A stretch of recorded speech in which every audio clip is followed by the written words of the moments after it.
There we go. Definitely worth it for Close to sacrifice 1 or 2 CS for that, in my opinion. Mid lane, we've got Funny coming on the tusk, but it's been totally spotted out by the observer wards of Vici. They saw him come up the stairs, so they should be able to be catched. They're going to try and turn it around potentially. We've got Earthshaker coming in, and they will block Funny off. Is Super moving forward here. Nice shot thrown out. Funny forcing them back up the stairs, and he's going to be okay. They've not quite got the damage, as you said. The levels that Super has, he just doesn't have the amount of damage with those raises to be able to blow up that tusk.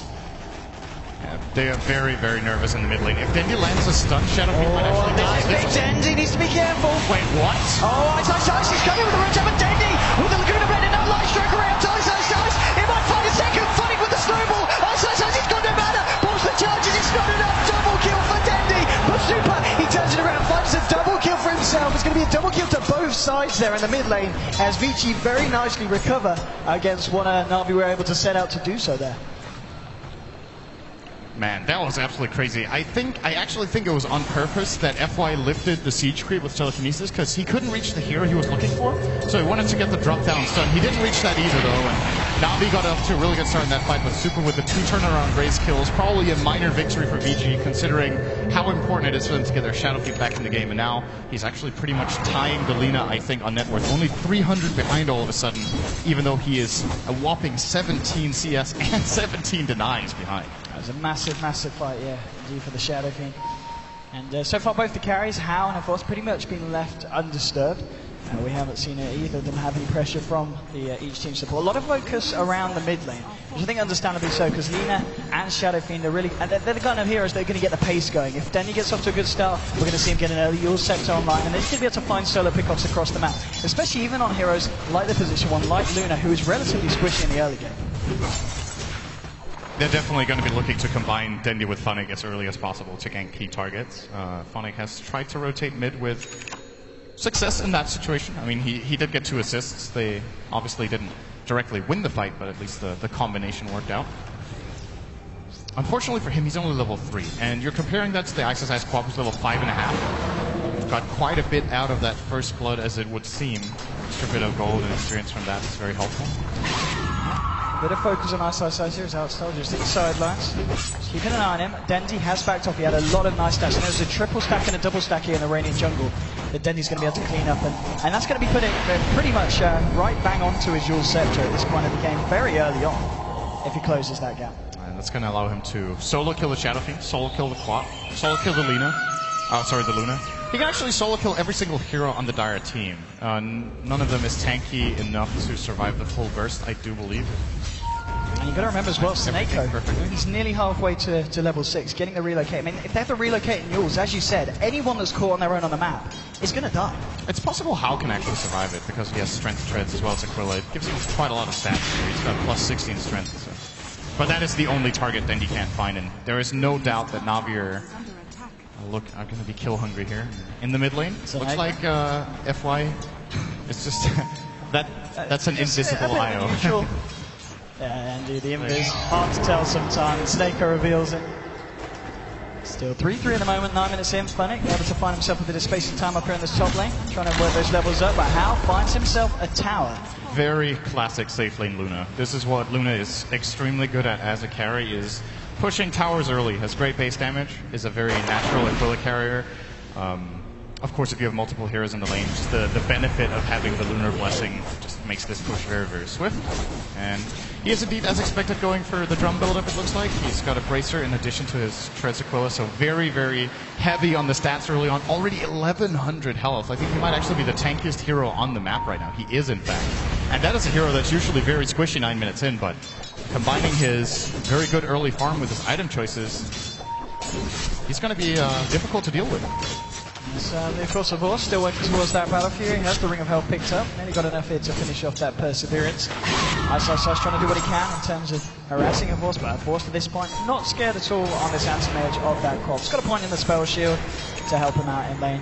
Snako and Outstar just clearing up some camps in the jungle. Snako only 100 XP away from having that relocate online. Ooh, Ice needs to be careful here.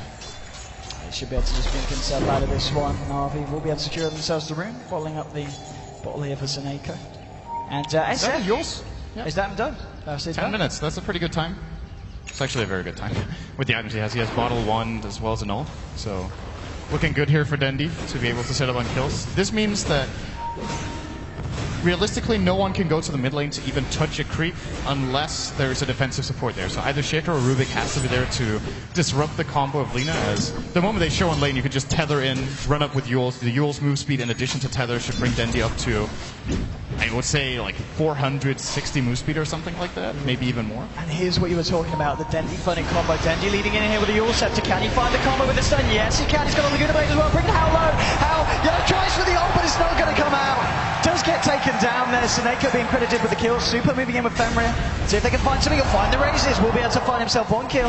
See if he can find more. Dendi looks for the light trace to be juked out. The relocate back out is going to bring them back safely towards the mid lane. Good trade for Na'Vi, even though it's a 1-for-1. They kill the enemy safe lane, they force rotations, and only have to sacrifice their Tusk for it, while their anti-mage is free farming and should be able to deal some pretty decent damage to the bottom tier 1. I don't know what TPs are available for Vici Gaming. Looks like Rubik has one. Shadow Fiend does not. Shaker does as well, but those two supports porting in will not threaten Kvothe at all. This guy, however, together with them, might be able to repel him. He might just blink out here and just run away from Hal, but yeah. You saw Na'Vi had to put in quite a bit of effort to kill the Luna, but they do manage. Yes, they certainly needed more than just Dendi on his own. Vici smokes up now, moving towards this bottom tier 1. It's going to be a question of whether they want to go out into Na'Vi's jungle, and the answer certainly seems to be yes. Super, FY and Fenrir leading away here. They've got to catch a Vorst out. They've only got really the Fissure. I guess they can get the telekinesis as well. There might be enough time to lock a Vorst in place to burst him down. Art style with the defensive ping, realizing that this must be going on. All heroes are missing from the map. This is a very obvious smoke play from Vici Gaming, but even though they don't find a kill, they'll probably find a tower, because all of a sudden they're now 5 heroes bottom. If now we want to try to defend this, they're going to have to TP in 2 heroes, they're going to have to get a really good relocate, and the time it's going to take for them to set that up, it's going to be too late. Luna with the 3-level Lunar Blessing could even pop a drum charge. This tower is not on for life. Very, very quick pickup. Looks like they're just going to look to try and trade across the map. Dendi and Vorst applying pressure onto the mid lane, and top lane you've got Fnatic pushing it right up towards the tier 1. TP going to be coming in now from FY here on the Rubik. Just going to be able to zone them back. And top lane TP's coming out as well, as we see Ice come back with the defense. So Na'Vi unable to find themselves a tower in return, but they do have the full 5 mat now, moving into the dire jungle. Maybe seeing if they can do anything about Ice here. It's going to be quite a hard guild to find onto the Queen. They haven't got a huge amount of lockdown, unless they can find the Light Strike Yules combo. If Fnatic gets in on him, he is toast. Like, he is actually just going to be blown up. But they don't know where exactly he is. Seneko is behind enemy lanes. Looks like, guess what? He is invisible again. No, so he knows something's up. The pressure's starting to be pointed out. Gets himself out. Vici, however, at the same time, they're putting the pressure on this mid lane here. So even though they may lose the top, they may be able to find themselves the final tier 1 of the side of Na'Vi. TP's now coming in. The side Na'Vi aren't going to let them have an easy one here. Dendi's there, along with Fnatic. The pressure of Vici is just a little bit too strong. Aggressive weave here from Artstyle, and looks like Vici Gaming will back off, so 1 tower for Na'Vi. It did get denied by Ice though, so they actually didn't really claim that much out of it. Still, definitely a worthwhile trade for Na'Vi, I guess you could say, since they don't lose their own tower, but well, they might very soon. Artstyle is not in the right position right now. Totally caught out there by the side of Vici with that smoke. Essentially tanking the gank though. As we'll see if Vici are able to find anything more after this. Na'Vi's just going to look to find themselves this top ring. And they're not looking to fight at the moment. Oh, this tower is gone. They're 4 on 5. There's a weave stolen by FY. They have the mech advantage. He has 13 1 charges as well. For Na'Vi to blow up Super, they need to land their entire combo perfectly, and there needs to be no counterplay. And of course there's going to be a counterplay. The moment they snowball in, there's going to be a fissure. Things are going to go bad. Uses the snowball. He is very dead now. And then, One-way ticket to death. No! Fate bolt to the back. Almost got out of that. It was a close one, Sid. A close one. Mech now done, of course. And with this, Vici, the pushing power they've got with this Luna is just unparalleled by Na'Vi at this point. They're trying to do something to the tier 2 on the top lane, but Vici, and indeed, but still with the stolen weave. It's actually doing a lot of work for them. Yeah. It's going to force out a glyph. Meanwhile, Na'Vi doing their best to trade, actually dealing more damage right now than Vici Gaming are, so good exchange here for them. Dendi doing a lot of damage here, but just the overcharge and of course his attack speed from Fiery Soul. Now Hal comes in and should stop this attempt from Na'Vi. Looks like Dendi's backing off. Seneko tethering away, looking for the CP straight out as well. So Seneko's out.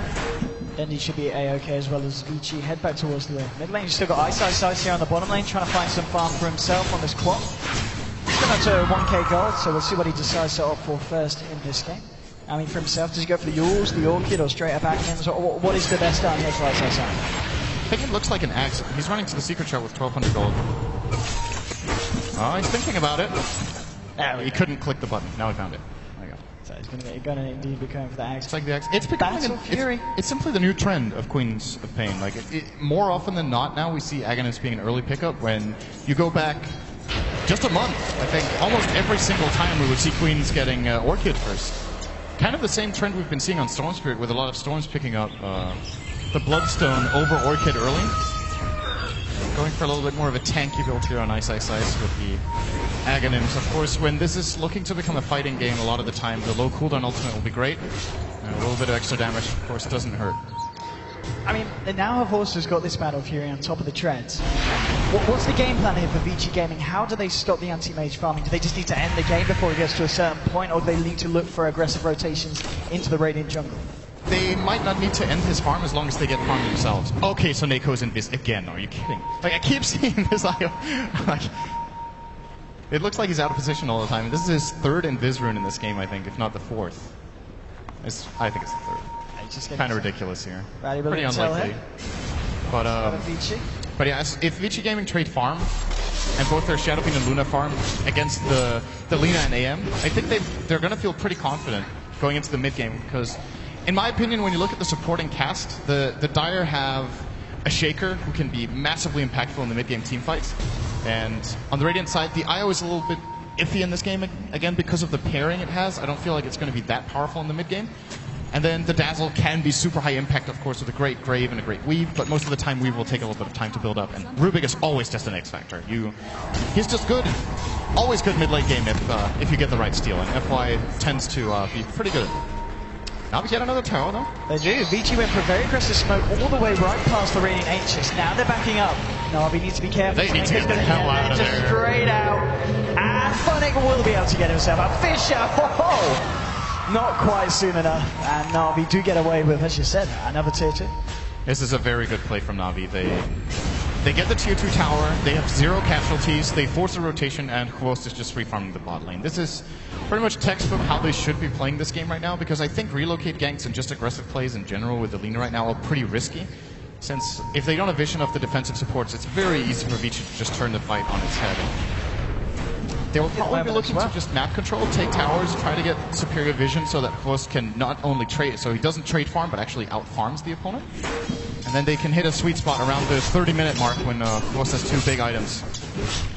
Maybe take the fight at that point. 6 for 4 at the moment, but still, Hvosd at the top of that net worth. Dendi, he's closing in on the Aghanim Scepter. He's less than 1,000 away from having enough to pick up the complete deal. At the same time, Ice, he's got the point boost of the Ogre Club and working towards his penultimate item. So still a very close game here between these two sides. And it's still going to be very interesting to see how the Luna pans out as the game gets later. He's picked up the recipe for the BKB, he has the club as well.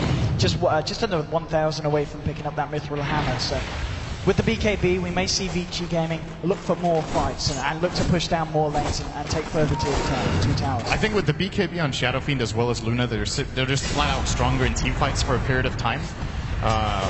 Dendi will, as it looks, have the Ag Scepter ready at the same time. So if they time it very well, maybe they can get a key kill with a level 2 Laguna with Ag. But at the same time,